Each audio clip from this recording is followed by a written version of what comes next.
I would heal them.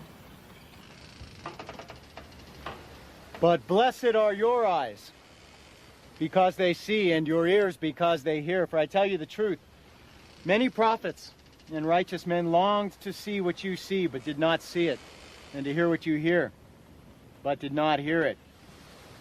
Listen then to what the parable of the sower means. When anyone hears the message about the kingdom and does not understand it, the evil one comes and snatches away what was sown in his heart. This is the seed sown along the path. The one who received the seed that fell on rocky places is the man who hears the word and at once receives it with joy. But since he has no root, he lasts only a short time. When trouble or persecution comes because of the word, he quickly falls away. The one who received the seed that fell among the thorns is the man who hears the word. But the worries of this life and the deceitfulness of wealth choke it, making it unfruitful.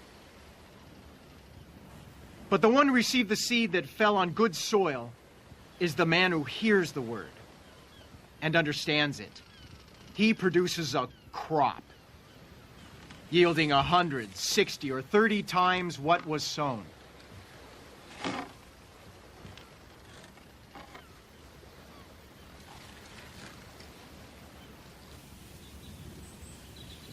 Jesus told them another parable. The kingdom of heaven is like a man who sowed good seed in his field. But while everyone was sleeping, his enemy came and sowed weeds among the wheat and went away. When the wheat sprouted and formed heads, then the weeds also appeared. The owner's servants came to him and said, "Sir, didn't you sow good seed in your field? Where then did the weeds come from?" "An enemy did this," he replied. The servants asked him, "Do you want us to go and pull them up?" "No," he answered. "Because while you are pulling the weeds, you may root up the wheat with them. Let both grow together until the harvest. At that time I will tell the harvesters, first collect the weeds and tie them in bundles to be burned. Then gather the wheat and bring it into my barn." He told them another parable. The kingdom of heaven is like a mustard seed, which a man took and planted in his field. Though it is the smallest of all your seeds, yet when it grows, it is the largest of garden plants and becomes a tree so that the birds of the air come and perch in its branches. He told them still another parable. The kingdom of heaven is like yeast that a woman took and mixed into a large amount of flour until it worked all through the dough.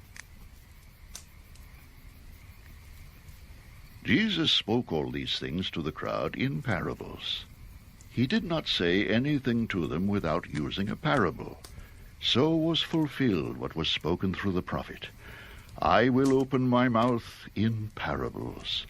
I will utter things hidden since the creation of the world.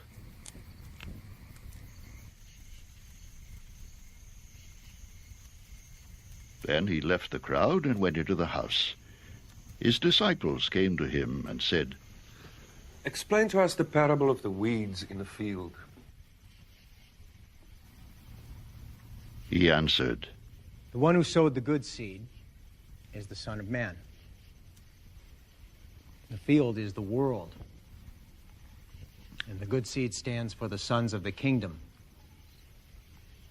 The weeds are the sons of the evil one, and the enemy who sows them is the devil.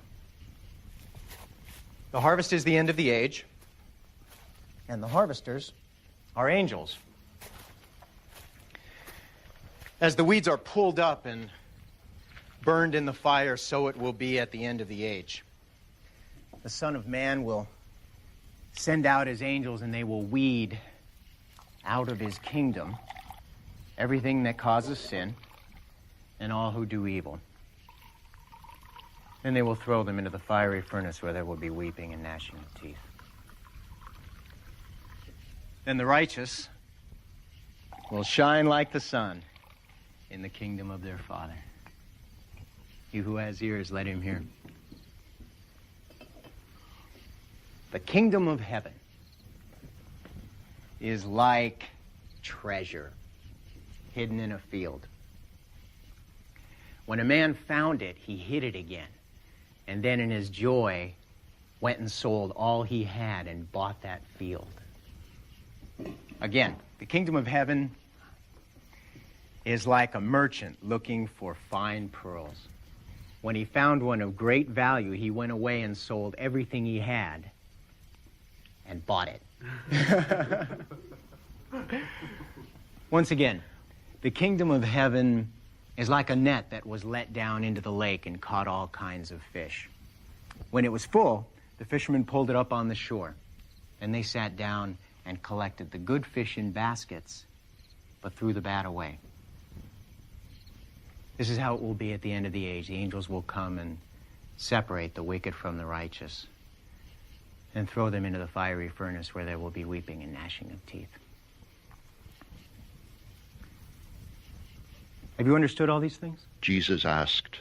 Yes. They replied.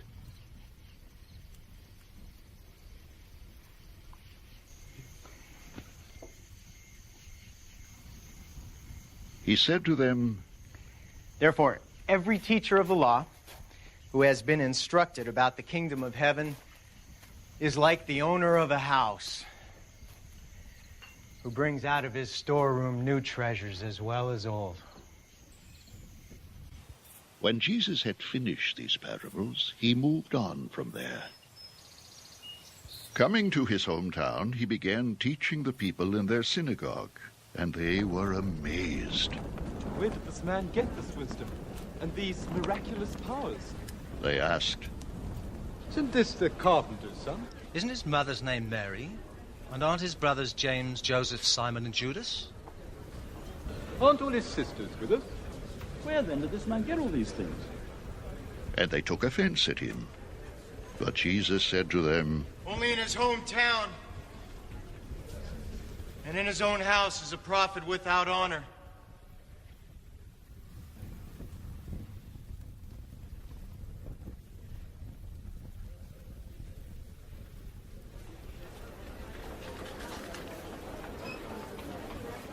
And he did not do many miracles there because of their lack of faith.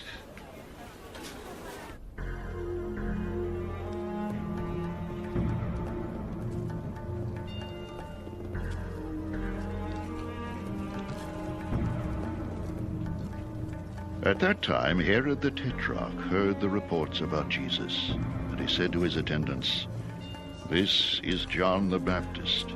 He has risen from the dead. That is why miraculous powers are at work in him." Now Herod had arrested John and bound him and put him in prison because of Herodias, his brother Philip's wife. For John had been saying to him, "It is not lawful for you to have her." Herod wanted to kill John, but he was afraid of the people because they considered him a prophet.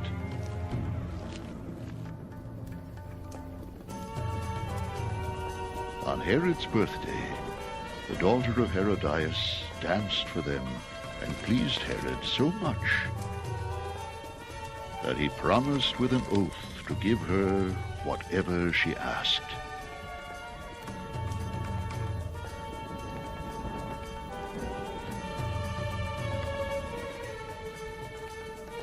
Prompted by her mother, she said, "Give me here on a platter the head of John the Baptist."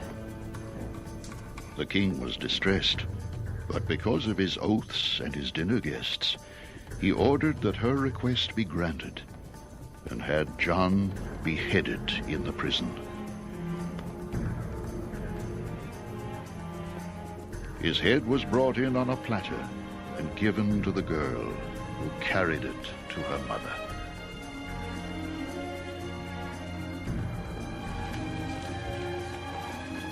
John's disciples came and took his body and buried it. Then they went and told Jesus. When Jesus heard what had happened, he withdrew by boat privately to a solitary place.